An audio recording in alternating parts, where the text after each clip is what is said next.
Gloria al Señor.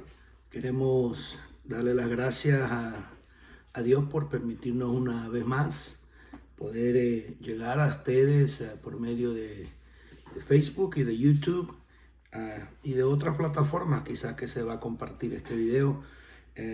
Damos las gracias porque hemos estado aprendiendo, creo yo, mucho acerca de la palabra de Dios y específicamente de la iglesia del Señor, cómo comenzó la iglesia en el libro de los Hechos. Estamos haciendo un estudio de este libro y hoy vamos a llegar al capítulo 6. Espero que puedan estar siguiéndolo, los que quizás no lo han seguido todo, puedan estar siguiendo estos estudios del libro de los Hechos, muy importante. Amén. Vamos a orar y ir de una vez a la palabra de Dios para que podamos aprovechar el tiempo. Amén. Padre, te damos las gracias, Señor, por tu fidelidad y por tu amor. Enséñanos a través de tu palabra, Señor. En el nombre de Jesús. Amén y amén.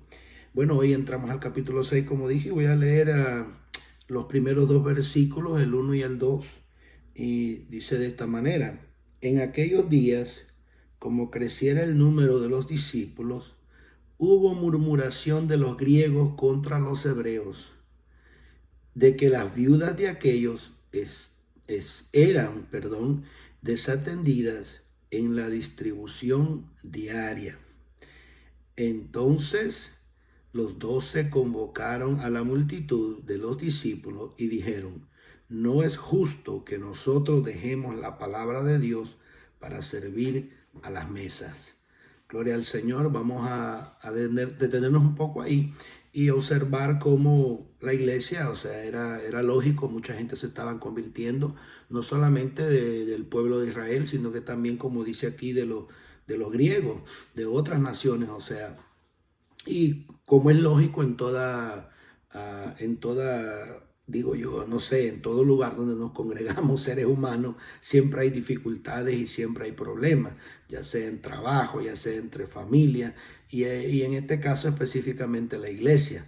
En la iglesia también hay problemas, surgen dificultades, y este era una de ellas. Los griegos se quejaban de que las mujeres, o sea, que eran viudas, usted sabe, no eran la misma, no les daban la misma ración que les daban a las otras que eran hebreas. Así que surgió esta dificultad. Y los apóstoles, lógico, tuvieron que atender este problema porque, o sea, era algo que traía fricción a la iglesia, al cuerpo de Jesucristo.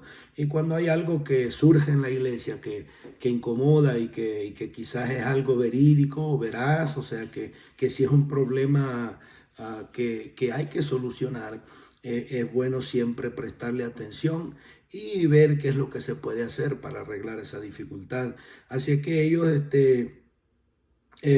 los apóstoles, dice que convocaron a la multitud de los discípulos y dijeron: no es justo que nosotros dejemos la palabra de Dios para servir a las mesas. Pocas palabras, ellos se estaban dedicando totalmente a lo que era la predicación de la palabra del Señor, y que bueno, o sea, es importante como líderes a que podamos entender de que nosotros no lo podemos hacer todo, amén. Hay que aprender a delegar, así como en aquella ocasión los que son estudiadores de la Biblia pueden tal vez recordar cuando Moisés Dios sacó el pueblo de Israel por medio de él, y la multitud era más de 2 millones de personas, y Jetro, que fue su yerno, su suegro, le dijo que tenía que aprender a delegar, o sea, y que delegara a diferentes líderes para que pudieran ayudarle a resolver los problemas del pueblo, y que solo los problemas que fuesen ya demasiado grandes que se los trajeran a él. Asimismo, los apóstoles estaban siguiendo la misma línea, guiados por el Espíritu Santo, lógico, de poder escoger entre las personas, entre los discípulos, a personas que pudieran servir. Cuando dice servir las mesas, quiere decir, o sea, servir o resolver este problema. Entonces, y eso pasó. Y en el verso 3 hay algo bien importante que creo que me voy a detener un poco en esto, porque mire la elección de la forma en que se eligieron las personas que iban y esto lógico, se le llama diáconos a los líderes que están encargados del servicio del pueblo, al servicio del pueblo. Y mire las cualidades, o si podría decir las cualidades, o las personas que en realidad iban a estar a cargo de esto. Mira el versículo 3, dice: buscad pues, hermanos, de entre vosotros a 7 varones, primero, de buen testimonio; segundo, llenos del Espíritu Santo; tercero, y de sabiduría, a quien nos encarguemos de a quienes encarguemos de este trabajo. Gloria al Señor. Y esta lección de hoy, del capítulo 6 del libro de los Hechos, yo quiero, si de alguna forma podría yo ponerle un título a esta lección, sería elecciones correctas en la iglesia. Porque muchas veces nosotros elegimos a personas simplemente por diferentes razones, ya sea que porque nos llevamos bien, ya sea que porque por compañerismo, porque quizás ha estado en la iglesia por mucho tiempo. Y hay otras diferentes razones por las cuales muchas veces personas son elegidas como líderes en la iglesia del Señor. Pero mire lo que la Biblia, lo que la iglesia nueva testamentaria, lo que requería de una persona. Y estamos hablando aquí no de una persona que iba a estar a cargo del grupo de alabanza o de cantar, de tocar en la iglesia un instrumento. No era una persona que iba a estar a cargo de la predicación, en este caso, poniéndolo en tiempos nuestros, que iba a ejercer un encargo de estar en un púlpito, quizás, no sé, o de ser una persona que iba a estar ahí es simplemente, y si le podemos llamar simple, pero la verdad era que servir, dice en el verso 2, era para servir las mesas. Para resolver este problema que surgió en la iglesia, que surgen problemas en la iglesia normal, pero imagínense, estas personas tenían que ser de buen testimonio. Quiere decir que la iglesia reconocía que la fe de estas personas era una fe genuina. Eran personas que daban testimonio de que en realidad habían puesto su confianza total en el Señor Jesucristo y que servían al Señor de corazón.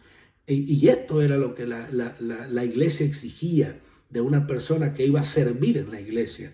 Otra cosa era llenos del Espíritu Santo, otra cualidad. Y ya está hablando de cristianos ya. Está hablando de personas que eran cristianas, pero que tenían que tener la evidencia de ser llenos del Espíritu Santo. Esto es lo que la Biblia dice. Nosotros podemos tener otros conceptos, podemos tener otras ideas, pero en realidad yo no estoy muy interesado en conceptos e ideas. Yo estoy interesado en lo que la palabra del Señor dice. Y aquí dice que fueren llenos del Espíritu Santo, de buen testimonio, llenos del Espíritu Santo y de sabiduría, que fuesen sabias.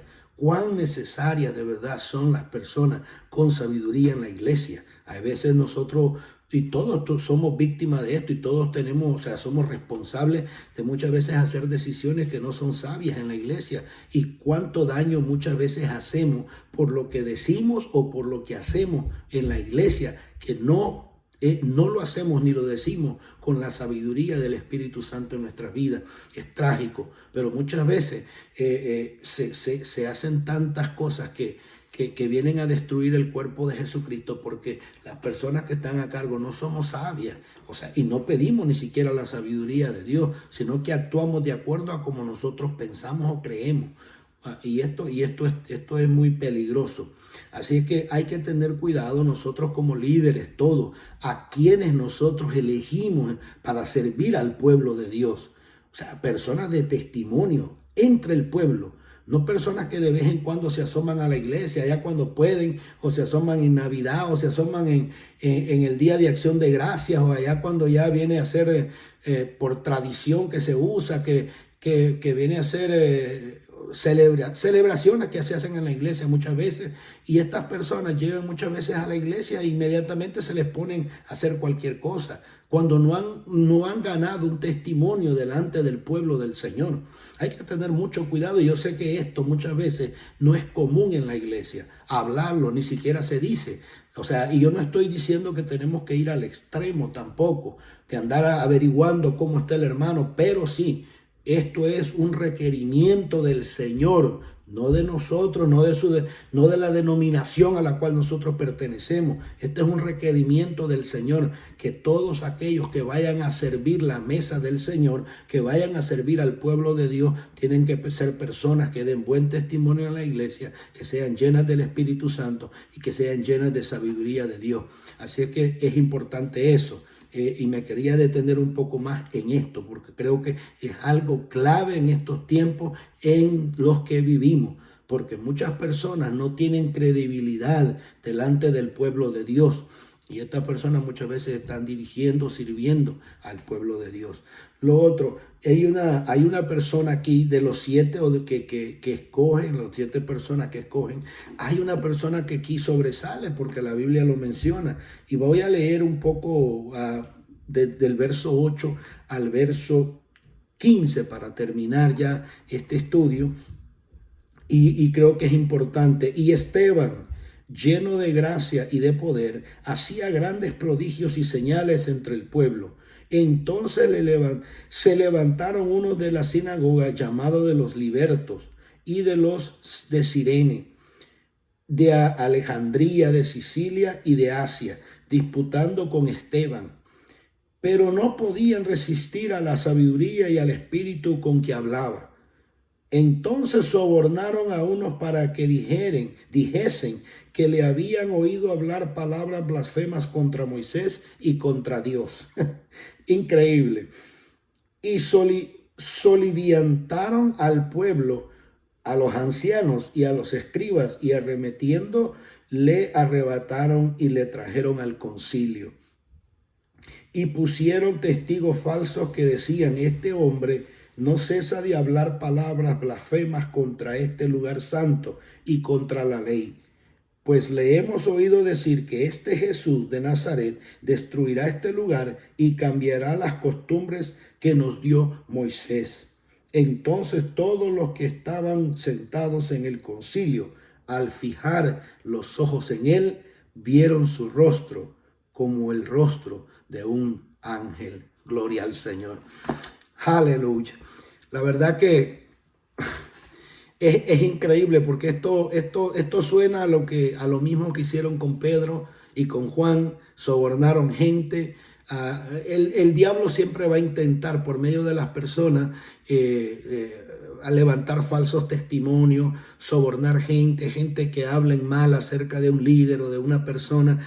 Pero o sea, es increíble hasta dónde puede llegar la maldad de los seres humanos y hasta dónde puede llegar la religiosidad que nosotros podemos tener en nuestra vida. O sea, estas personas, lo difícil para ellos era que, o lo que supuestamente con lo que sobornaron al pueblo y con lo que le dijeron al pueblo, era que esta persona, Esteban, había hablado en contra de su tradición, de su ley. O sea, en contra de las tradiciones que ellos tenían, y que hablaba en contra de Moisés y hablaba en contra de Dios. Es increíble. O sea, una blasfemia, una mentira, o sea, mintieron al pueblo. Es increíble. Pero mire lo que Dios hace a través de Esteban.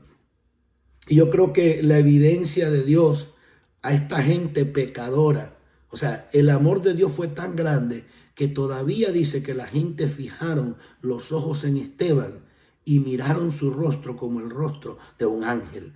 Gloria al Señor. ¿Qué significa esto? O sea, para mí, para como yo lo pude discernir en mi estudio personal, en mi vida personal, yo creo que Dios le estaba dando una evidencia a esta gente para que vieran que lo que este hombre predicaba, lo que este hombre hablaba, era tan real que aún para ellos mismos, dice la Biblia, era evidente que este hombre era algo diferente, porque le miraban su rostro y se lo miraban como un rostro de un ángel. O sea, hasta ahí Dios, su misericordia se demuestra para que esta gente puedan creer en el mensaje que Esteban estaba dando al pueblo. Pero aún así, ellos no creyeron. Es increíble. Yo espero que los que me están escuchando, ya sean cristianos o no cristianos, personas que quizás han puesto su confianza en el Señor Jesucristo, o personas que quizás nunca han puesto su confianza en el Señor Jesucristo y han entregado su vida a Él. Yo espero que Dios no te esté dando evidencias claras acerca de lo real que Él es, acerca de lo que Jesucristo vino a hacer a la cruz del Calvario para salvarnos a cada uno de nosotros, y que tú no puedas entender ese mensaje tan claro que Dios te está hablando a tu vida. En este día, en este momento, en esta ocasión, Esteban, o la evidencia que Dios dio, es que permitió que el rostro de Esteban se mirase como el rostro de un ángel. ¿Cuál es la evidencia que Dios te está mostrando a tu vida, cristiano o no cristiano? ¿Cómo Dios te está poniendo evidencias a tu vida para que tú vuelvas a Él y volvamos todos a Él? Y que podamos darle la gloria a Él y la honra a Él solamente, y que podamos reconocer que Jesucristo es el Salvador de este mundo. Yo espero que tú y yo también, primero, podamos todos reconocer las evidencias que Dios nos está dando en este momento a nuestra vida personal y como congregación también. Y otra cosa que quiero recalcar, cuidemos cómo nosotros elegimos las personas que van a servir en nuestra iglesia o en la iglesia del Señor, no nuestra de verdad, es la iglesia del Señor. Por eso es que Él debería de elegir, Él debería de decir quién es la persona y quién es la persona que califica para servir al Señor. Padre, te doy gracias, Señor, por tu palabra, porque tu palabra es fiel, Señor, y tu palabra es viva y es eficaz y más cortante que toda espada de dos filos, Señor.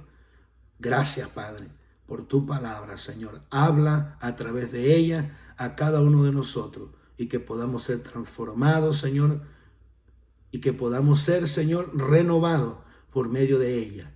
En el nombre de Jesús. Amén y amén. Dios te bendiga, y será hasta el próximo miércoles a la misma hora, 7 de la noche, donde volvamos a encontrarnos para poder ir al siguiente capítulo del libro de los Hechos, el capítulo 7, si el Señor lo permite. Bendiciones.